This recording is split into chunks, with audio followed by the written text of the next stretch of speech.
What is up? It's the king of YouTube, Carlos Valdosta, and if you play Hearthstone, I want you to appreciate what you're looking at here. This is turn 6. I have 8 cards in my hand, and my opponent's is at 6 life. I am not playing a direct damage deck where I'm directly damaging the opponent with spells. I'm using creatures, and I don't have enough space in my hand to hold 3 of the extra cards that I drew this turn. So this deck, which is an Anduin priest deck, is what I like to call a budget deck. It's all stuff that you get from like the core cards that you get from this set. I won on turn 6. I dealt 30 points of damage over the course of 6 turns against this person. He didn't do any damage to himself or anything like that. So we'll get into another gameplay, a full gameplay here. I only had that little bit second portion of recorded. This game is...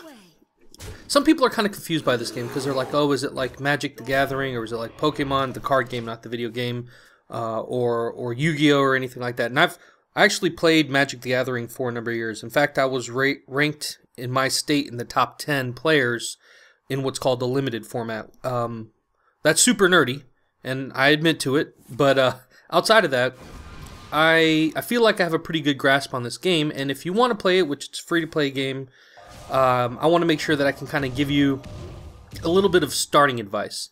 So when you first start playing, you'll have the computer that you can play some games against, and play through all of the computer players to unlock all the decks.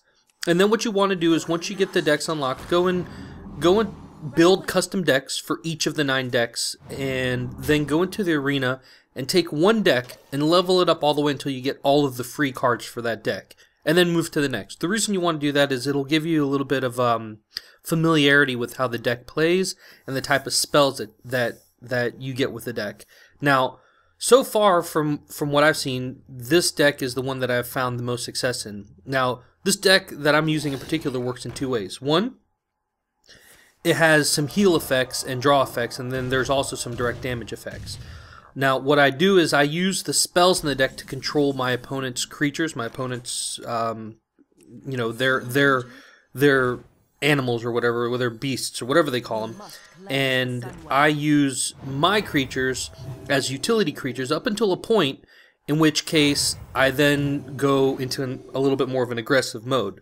So it is controlling to a little bit of a degree. As you can see, I have 2 of those guys that allow me to draw cards whenever I heal a creature. Now, with this deck, I try to make it so that most of my creatures, most of my characters have more defense than offense, and the reason for that is I want to be able to attack one of my opponent's creatures and still have my creature live. Now, they're not all that way, but I've kind of designed it so that it works in that fashion. My opponent is trying everything he can to take care of the 2 guys that are left on the board that you see right here. Those guys they're not very good outwardly. If you look at them, they're just 1/3 creatures, but whenever you heal anything, you can draw a card. This game is all about resource and card advantage. There is tempo as well. Tempo plays a big part. If you don't know what tempo is basically how you play your turn and how your opponent reacts to you playing your turn. If you're always in a defensive mode, it's easy to get overrun, especially if your opponent has good cards.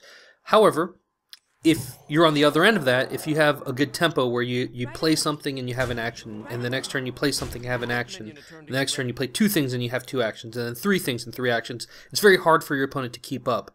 As you can see already, I have a handful of cards and 4 creatures in play. My opponent has 1 creature, and he's already getting behind. Now, an important resource is your life. People don't think of it as a resource, but it is. I'm okay playing with my life. I'm okay letting my opponent deal me damage. One, because I know how I have certain things that will heal me. Now, it's important to understand that I'm not just using a blank spell that gives me 6 life or 8 life or something like that. Those are cards that create card disadvantage. It's 1 life to give you, or 1 card to give you some life that can easily be taken away again. I have utility spells that when they come into play, they do things like restore life or give me life. And that actually gives me a little bit of an advantage. The other thing is the guys that have the shield around them, those are taunt characters, which means that your opponent has to attack those characters. Now, some people think about it this way: well, if I put a taunt character in play, then my opponent can't attack me. I don't use taunt characters that way. I put taunt characters into play to protect my other characters that are in play. I want them to focus their attacks and energy on the guy that's in play, or my life, and leave my characters that are power characters in play.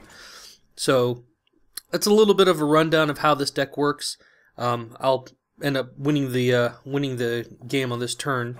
I use other things like these creatures that power up my other characters. Some people would want to play those as soon as possible, but I hold them in my hand sometimes till near the end of the game to give a boost to my characters. Unless your opponent has a trick or a trap card or something like that, they can't respond to you doing things.